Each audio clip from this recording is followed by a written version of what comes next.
not an alcoholic or anything like that, but people like to see that you're a regular guy and you drink. Dean Martin finally revealed the truth about John Wayne, and it wasn't the story anyone expected. On December 25th, 1995, Dean Martin lay in his Beverly Hills home, his once iconic voice reduced to a fragile whisper. The man who had charmed millions, who made heartbreak sound smooth and loneliness feel effortless, was nearing the end. But what he shared with his daughter, Dina Martin, that Christmas morning would shake everything people believed about one of Hollywood's most legendary friendships. For decades, the world saw Dean Martin and John Wayne as symbols of brotherhood, two towering figures of masculinity, bonded by fame, respect, and loyalty. One was the effortless crooner, the other the unshakable cowboy. Together, they represented a version of friendship that audiences trusted and admired. But behind the laughter, the late nights, and the polished image, Dean carried something far heavier. And he deserves it. I was going to ask you if you thought he was really deserving. Oh, he sure does. Well, whether I am or not, I'll tell you that anything with Cecil B. DeMille's name on it is something to put on the front part of your mantle. A secret that followed him for years. A betrayal so deeply personal that he kept it buried, refusing to speak about it until his final hours. What he revealed wasn't just about John Wayne. It was about the cost of fame, the weight of loyalty, and the quiet damage left behind when admiration turns into something far darker. But to understand the bitterness, you have to go back to where it all began, when everything still felt real. In 1958, on the set of Rio Bravo, something unexpected happened. Director Howard Hawks noticed it first, two completely different men forming an instant connection. Dean Martin, the son of an Italian immigrant barber from Steubenville, Ohio, had fought his way up through odd jobs and smoky stages. John Wayne, born Marion Morrison, had carefully built himself into the ultimate symbol of American strength. They weren't supposed to click. Dean moved through life with ease, while John crafted every word and gesture with intention. But somehow their differences pulled them closer. It started with late-night poker games. After long days of filming, they'd sit together, cards spread across the table, drinks in hand, talking for hours. John called him Dean with a rough affection, while Dean called him Duke with genuine warmth. Soon it wasn't just work, it was family. Their lives blended, their bond deepened, and Sundays often ended around the same dinner table. From the outside, it looked unbreakable, and for a while, it truly was. Dean's children played alongside John's in the rolling Pacific surf, their laughter blending with the sound of the waves. Wait a minute, what happened? You must have crammed in a lot of living since our last picture. I got a 60-year-old saddle that looks better than you do. Dean's wife, Jeanne, grew close to John's third wife, Pilar. And for a time, their lives seemed completely intertwined. From the outside, it looked like the kind of friendship people believed would last forever. Hollywood certainly believed it. The press couldn't get enough of them. Two of the biggest stars in the world, not competing, not clashing, but genuinely enjoying each other's company. It felt rare, almost too perfect. Weekly dinners at Chasen's became tradition. The same booth in the back, always waiting. Dean usually arrived first, settling in with a drink and a cigarette, while John Wayne showed up right on time, because being late simply wasn't in his nature. He'd order his usual sit down, and the two would talk for hours. They covered everything: films, politics, family, and the quiet fear of growing older in an industry that constantly chased youth. Even when they disagreed, it never seemed to break the rhythm between them. For Dean, those conversations meant more than anyone realized. He wasn't a man who opened up easily. Even among the Rat Pack, he kept parts of himself locked away. But with John, he let his guard down. At least he believed he could. Because beneath the charm, beneath the effortless humor, Dean Martin carried a deep loneliness. The carefree persona he projected wasn't just entertainment. It was protection. A way to keep people at a distance. not as man and woman, but as two human beings. I knew all of his secrets, and he knew all of mine. But around John, that distance started to fade. In 1962, they reunited on the set of The Sons of Katie Elder, and their chemistry felt even stronger. They had developed a rhythm, an understanding. Dean would intentionally play loose with his lines, keeping things unpredictable, while John adapted instantly, turning those moments into something electric. Audiences loved it. Critics praised them. Together, they became a symbol. Two men representing strength, loyalty, and a kind of friendship people wanted to believe still existed. But even during those golden years, something wasn't quite right. Those closest to them would later admit that small cracks had already begun to show. Subtle moments most people missed. The way John would occasionally correct Dean in front of others, brushing it off with a laugh. The way he always seemed to take control of the room, needing to lead every conversation. Dean rarely reacted. He had mastered the art of appearing unaffected. But people like Sammy Davis Jr. and Joey Bishop noticed the shift. They saw the brief tension, the flicker in Dean's eyes, the tightening of his jaw before that familiar smile returned. It was subtle, easy to miss, but it was there. And those small cracks, barely visible at first, would eventually trace back to a moment in 1964 when something John said to Dean's son changed everything. Words that Dean's son, Dino, would carry with him for the rest of his life. Words that didn't just sting in the moment, but quietly marked the beginning of something breaking. Because what John Wayne said to 15-year-old Dean Paul Martin wasn't casual. It wasn't harmless. It was a judgment, and it landed harder than anyone could have imagined. Dino, as everyone called him, was just a teenager in 1964. By all accounts, he was respectful, grounded, and still figuring out who he wanted to become while growing up under the weight of his father's fame. But there was one thing that felt completely his own: aviation. He loved planes. He spent hours at Santa Monica Airport watching takeoffs and landings, imagining himself in the cockpit one day.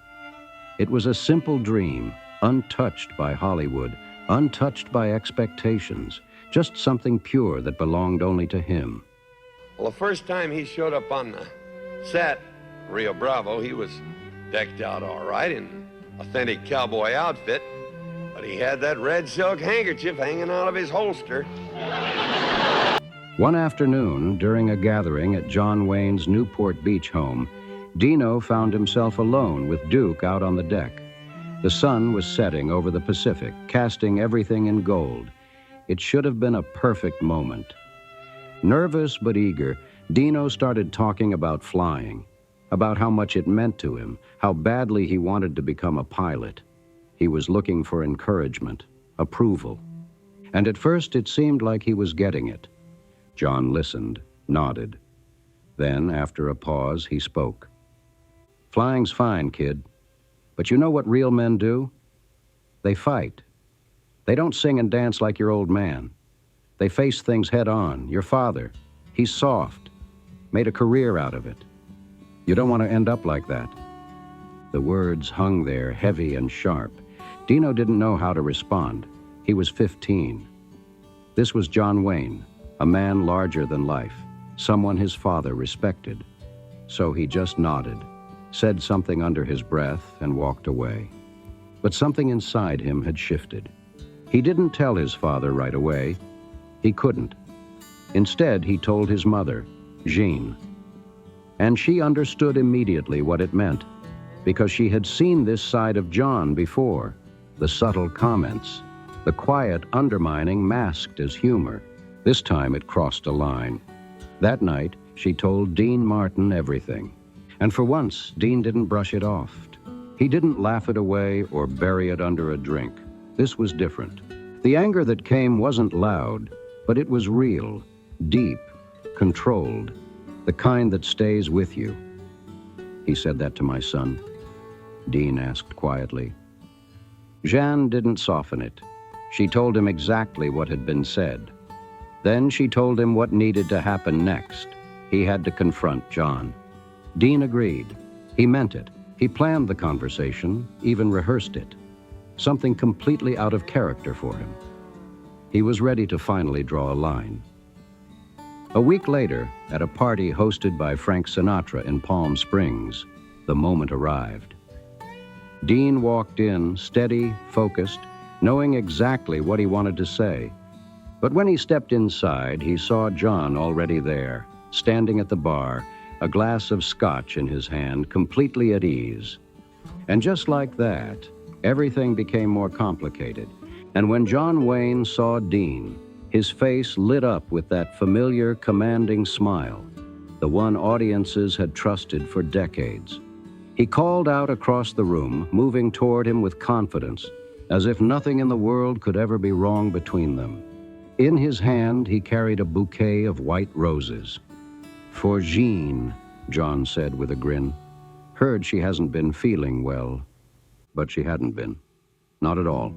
Whether it was a misunderstanding or something more calculated, it didn't matter. The gesture landed exactly as intended. Public, generous, impossible to challenge without looking ungrateful. And in that moment, Dean found himself disarmed. Because this was John's real talent, not just acting on screen, but performing friendship in real life, creating moments so polished, so visible, that they shut down anything uncomfortable before it could begin. Dean smiled, took the flowers, made a quick joke about John trying to win over his wife. The room laughed. The tension vanished.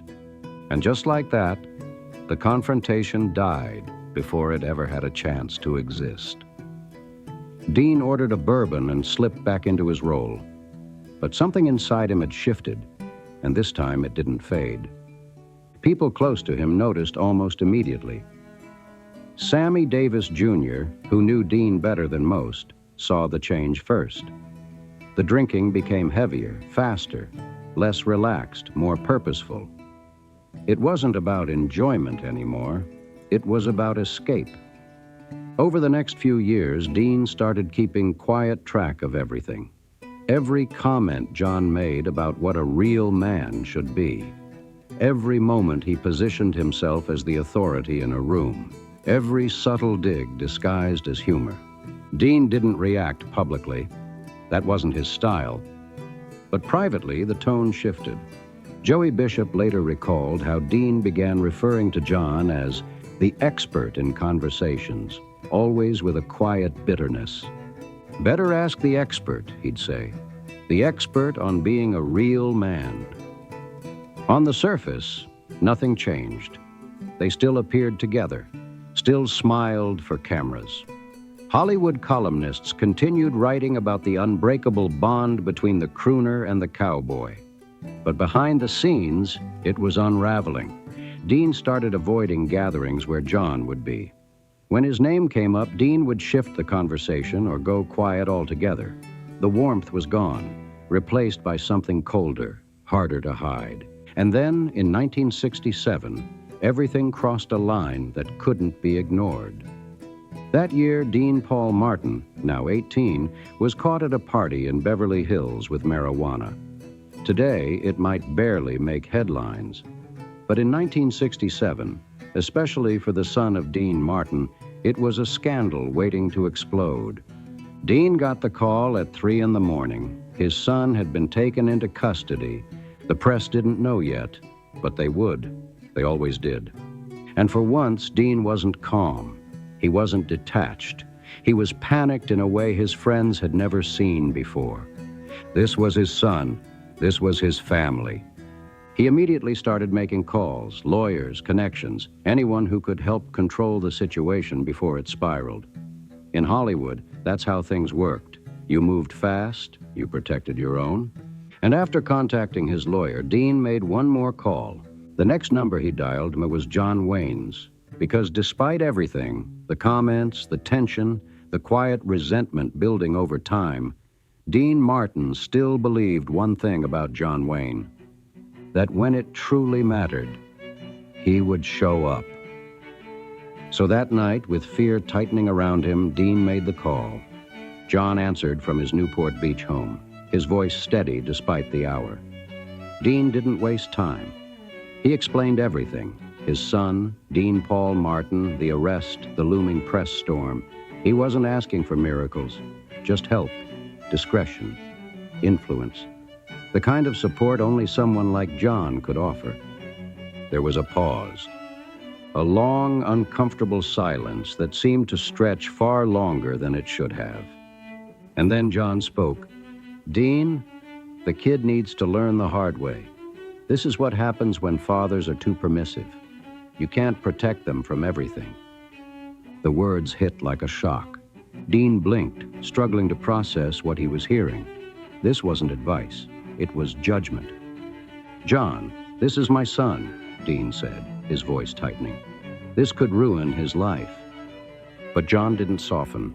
Instead, his tone shifted into something colder, more certain, the voice of a man who believed he was right. "Character is built through consequences, Dean. You've sheltered them too much. Hollywood spoils kids. Maybe this is exactly what he needs."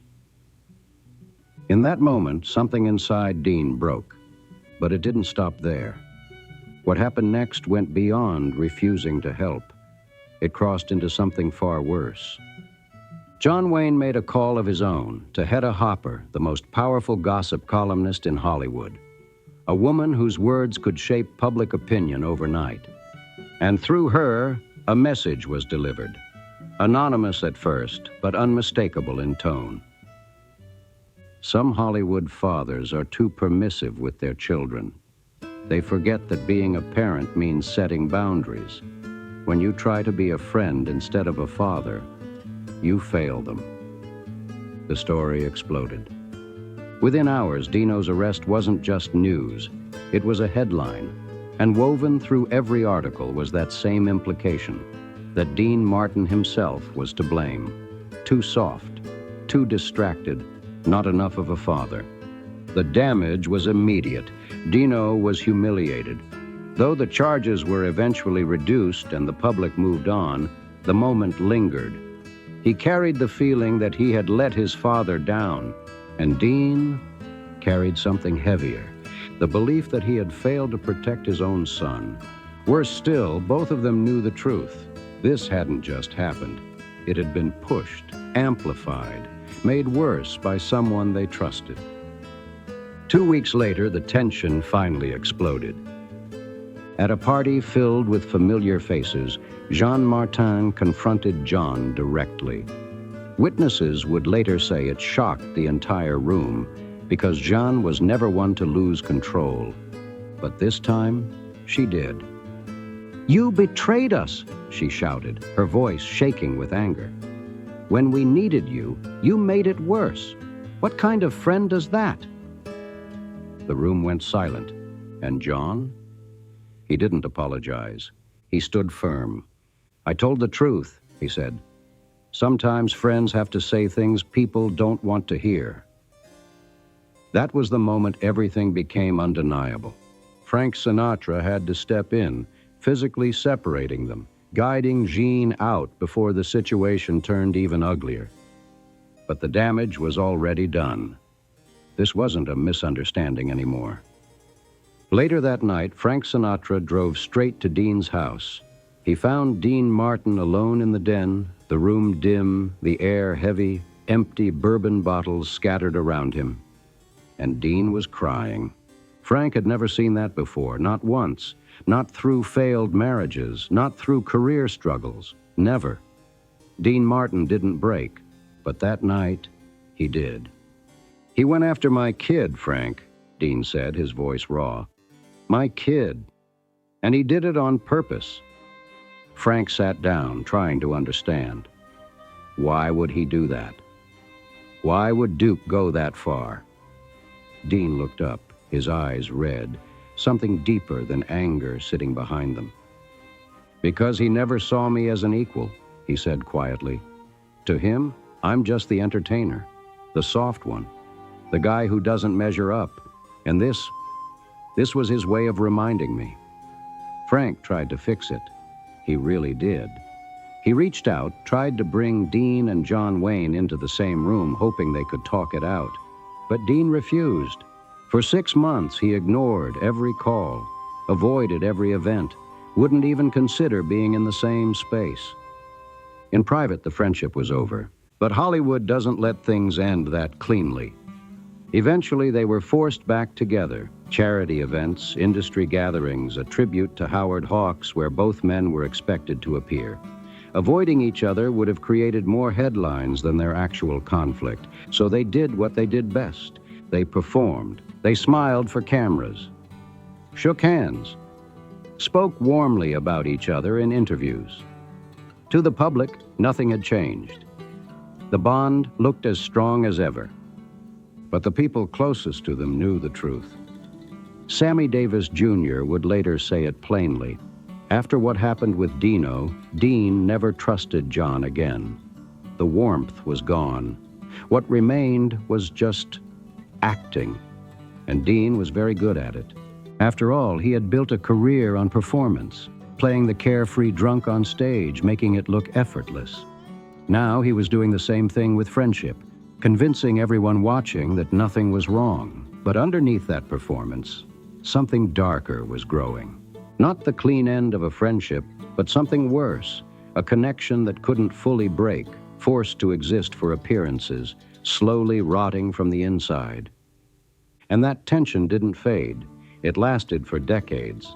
Through the late 60s and into the 70s, both men changed. Dean began pulling away from the spotlight. The Rat Pack era faded, his television career slowed, and his drinking became heavier, more constant. John Wayne, meanwhile, had survived cancer in 1964, a battle that reshaped him.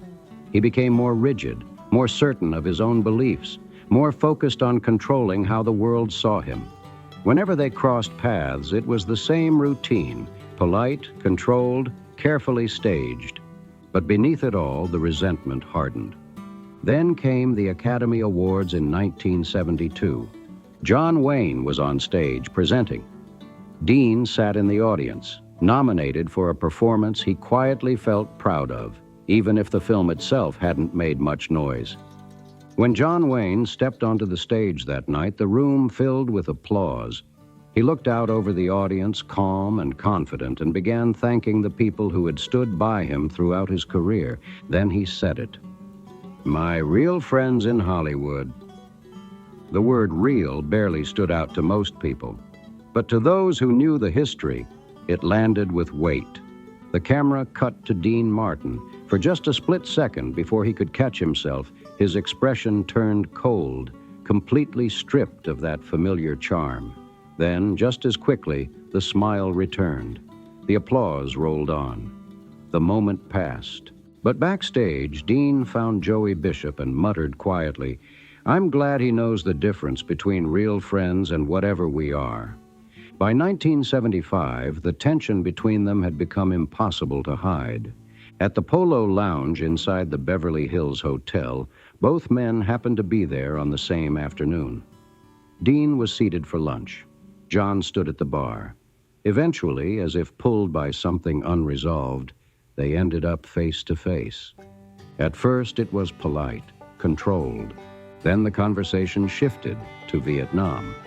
John defended the war, speaking with the same conviction he always had: strength, duty, resolve. But this time, Dean didn't stay quiet. "You talk about strength," he said, his voice low but cutting through the room. "But you've never actually fought in a war, Duke. None of us have. We just played soldiers." The room froze. Conversation stopped. John's expression darkened instantly. "I served my country in my own way," he replied. "By making propaganda films?" Dean shot back. "By lecturing everyone about honor while staying safe in Hollywood?" The tension snapped tight. "At least I stand for something," John fired back. "At least I don't stumble around pretending not to care about anything." Dean smiled then, but it wasn't warm. It was sharp, controlled, dangerous. "At least I don't lecture people while being a fraud." They stood inches apart. John's fists clenched. Dean swayed slightly, whether from the alcohol or the moment itself, no one could tell. It was about to turn into something much worse. Before it could, Jack Nicholson stepped between them, his voice calm but firm. "Gentlemen, not here." That was enough. They separated. John walked out one way, Dean the other. But everyone in that room knew what they had just seen. For a brief moment, the illusion had shattered. The legendary friendship, so carefully maintained, had cracked wide open. And then, in 1978, came another blow. Dean Paul Martin, now 29, enlisted in the Air National Guard. He had become a skilled pilot, driven by the same passion he'd held since he was a teenager, watching planes at the edge of a runway. It was something that belonged entirely to him. But when the news broke, John Wayne made a comment to the press. "Finally, a real Martin is emerging. Good to see the boy found his backbone." The implication behind John Wayne's comment was unmistakable, that Dean Paul Martin had somehow needed to rise above his father to become a real man, that his military service wasn't just honorable, it was redemption. Dean read the quote quietly over breakfast. The newspaper spread out in front of him. Across the table, Jean watched his expression shift, not dramatically, but enough to know it had landed. "He even tries to claim my children," Dean Martin said softly. "He can't just let Dino have this. He has to make it about me." Jean leaned forward. "Then say something. Tell people what he's really like." But Dean shook his head. "What's the point? America loves John Wayne. They'd never believe me." He paused, then added almost under his breath, "And I'm too tired to fight anymore." That was the real turning point. Not anger, exhaustion. By the late 70s, Dean wasn't holding on to resentment as much as he was worn down by it. Tired of pretending, tired of playing a role even off stage. The drinking, once part of his persona, had become something else entirely, a way to quiet everything he no longer had the energy to face. When they crossed paths now, it was minimal. A nod, a polite word, nothing more. The friendship at this point existed in name only. Then, in May of 1979, the call came. John Wayne was dying. Cancer had returned, and this time it wasn't something he could fight off, and he wanted to see Dean. At first, Dean refused. He told Frank Sinatra he couldn't do it, told Sammy Davis Jr. he wouldn't, but they both pushed him, insisting he'd regret it if he stayed away. Reluctantly, Dean agreed. He drove to UCLA Medical Center, walked down the quiet hospital corridor, and stepped into John Wayne's private room, knowing this would be the last time they'd ever speak. The room was filled with flowers, messages, and reminders of a life that had touched millions. But when Dean entered, John asked everyone else to leave. Suddenly, it was just the two of them, two men in their 70s, two legends, and decades of history sitting silently between them. John looked frail. The illness had taken its toll. But his eyes, those hadn't changed. They were still sharp, still focused, still very much John Wayne. "Thanks for coming," he said, his voice weaker now, but steady. Dean nodded and sat down beside the bed, saying nothing. "I know we've had our disagreements over the years," John continued. "Things get said, feelings get hurt. That's what happens with real friendships, right? You argue and then you move on." Dean stared at him. Disagreements. That's what it was being called now. "I'm sorry," John added, "for anything I did that upset you. Any misunderstandings." Misunderstandings. The word echoed in Dean's mind, hollow and distant. He felt the weight of everything unsaid pressing against him, but he didn't release it. He just waited, because he knew there was more, and there was. "I need to ask you something," John said. His tone shifted slightly, the familiar cadence of someone about to request a favor. Dean felt it immediately. "When I'm gone, and it won't be long," John continued, "I want you to speak at my funeral." Dean didn't move, but inside, something went cold. The world needs to see us together one last time, John went on. People believe in what we had. They need to remember it that way. And in that moment, everything became clear. Even now, at the very end, this wasn't about truth. It was about the image, about the story the world would remember. And what John Wayne was asking for wasn't forgiveness. It was one final performance.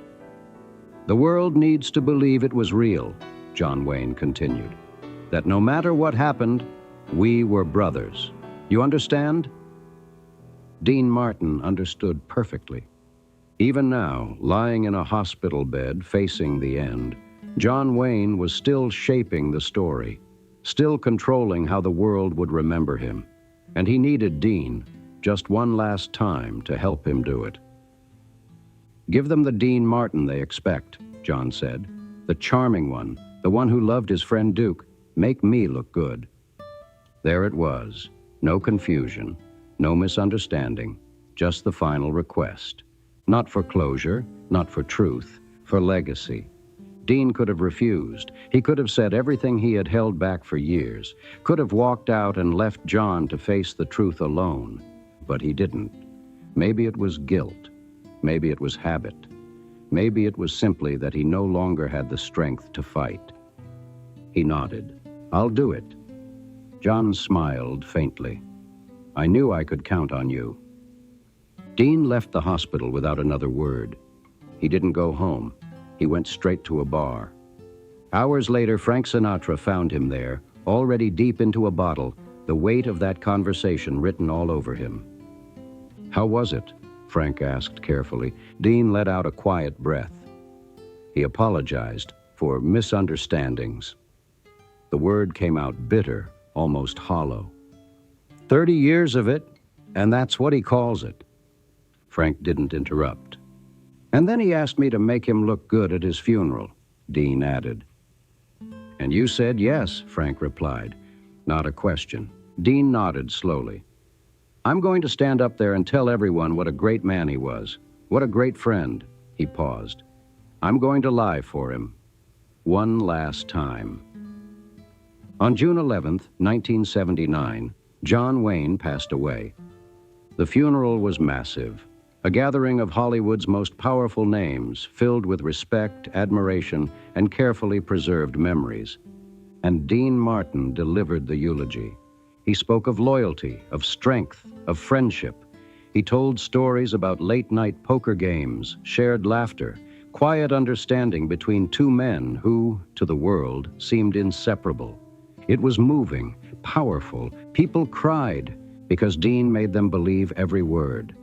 Those who knew him best would later say it was the greatest performance of his life, not because of what he said, but because of what he hid. After the service, Sammy Davis Jr. found Dean sitting alone in his car, hands trembling slightly.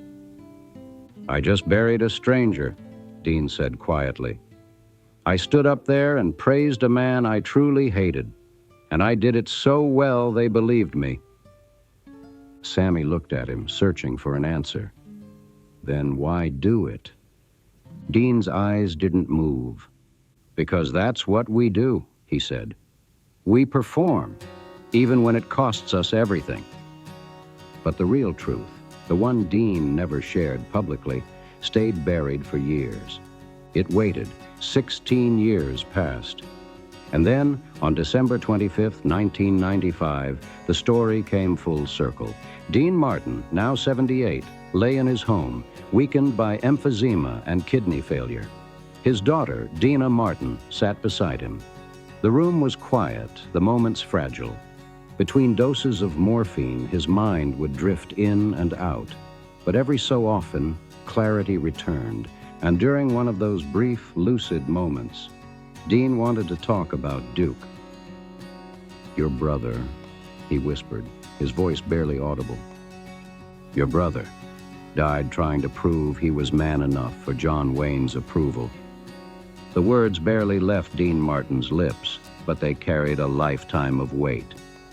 Dean Paul Martin had died in a plane crash in 1987, an Air National Guard pilot, living the very path John had once praised. The irony never left Dean.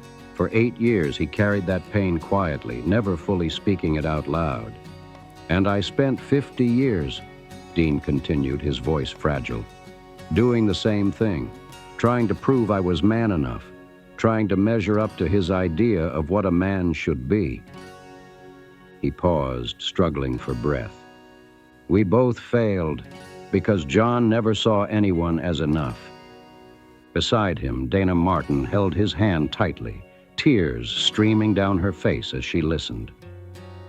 The person I truly hated, Dean whispered, his voice breaking. It wasn't John Wayne. Tears rolled down his cheeks now. It was me. The room fell still. For needing his approval, for swallowing my pride, for standing up there at his funeral and saying things I didn't believe, for letting him define what it meant to be a man, when everything I built my life on was the opposite of that. And that was the truth that changed everything. Because the Dean Martin the world knew, the smooth, effortless, carefree man, had always represented something different. He made it okay to not take life too seriously, to be human, to show vulnerability without shame. But in private, he had lived by someone else's rules.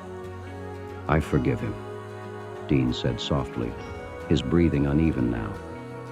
I forgive John, but I'll never forgive myself for not walking away sooner, for not protecting Dino better, for caring what he thought of me when I should have known better.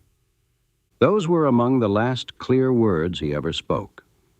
Later that day, on Christmas 1995, Dean Martin passed away, surrounded by family, with the truth finally spoken out loud. For decades, he had carried that conflict, that quiet resentment, that regret. And in the end, it wasn't anger that defined his final moments. It was clarity, because this story isn't really about Dean Martin and John Wayne. It's about something deeper. It's about what happens when you lose yourself trying to earn someone else's approval.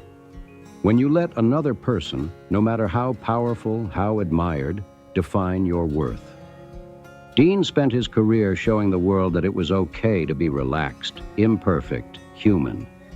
But in his personal life, he forgot that lesson. And by the time he remembered, it was too late. His son was gone. The friendship he once believed in had become nothing more than a performance, and all that remained was regret.